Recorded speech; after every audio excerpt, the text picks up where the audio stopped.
representative of the United Nations, High Commissioner Filippo Grandi, distinguished delegates, and honored guests.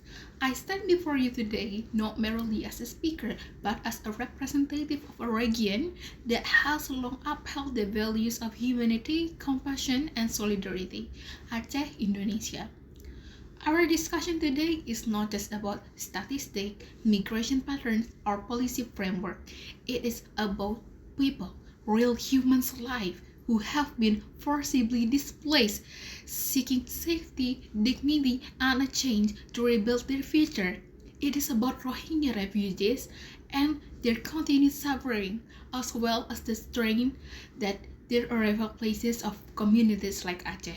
For years, Indonesia, and particularly Aceh, has demonstrated remarkable generosity in welcoming Rohingya refugees despite our limited resources. Acehnese fishermen have risked their own life to rescue them from the sea, not out of obligation, but because of an unshakable commitment to humanity. However, the reality is that this humanitarian crisis is not one that Aceh or Indonesia can handle alone.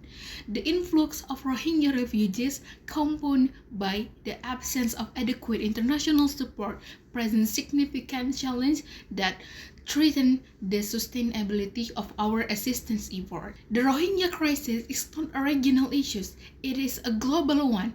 It is imperative that the international community steps forward with meaningful, sustained support. Indonesia and Aceh have done their part. But where is the global response? Where is the international burden sharing? We call upon the UNHCR to take the decisive action. While we acknowledge the effort made thus far, it is evident that more needs to be done. The provision of sustainable solutions, including resettlement programs, humanitarian aid, and protection measures, must be prioritized. No single nation should be left to bear the weight of such crisis alone. We urge the UNHCR and all member states to take the following measures. First one is expand the equitability, distribute responsibility. Establish a fair and transparent system where all nations contribute to refugee resettlement, ensuring that no single region bears a disproportionate burden. The second one is increase humanitarian aid and protection mechanism. Enhance the allocation of resources.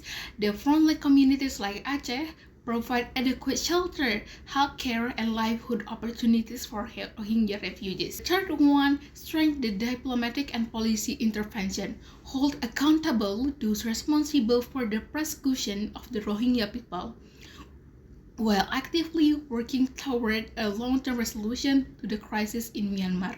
The fourth one is establish a long-term global refugees governance framework, a framework that does not rely solely on the goodwill of local communities, but ensures systematic, legally binding international cooperation in handling refugees crisis.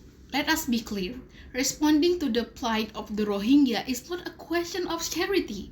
It is a question of duty. As a member of the United Nations, we are bound by principles enshrined in the 1951 Refugee Convention and the Global Compact on Refugees. This agreement exists to ensure that those fleeing persecution do not remain in limbo, abandoned by the very institution meant to protect them. Distinguished delegates, if we truly believe in the ideals upon which this institution was built, peace, justice, and human dignity, then we must act decisively. The time for statement of concern has passed. What we need to do now is commitment, resources, and global solidarity.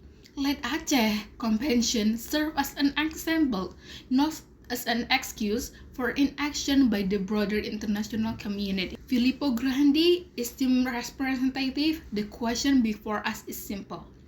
Will we rise to this moment, or will history remember our inaction? The Rohingya people cannot afford to wait any longer. We must act now. We must act. Thank you.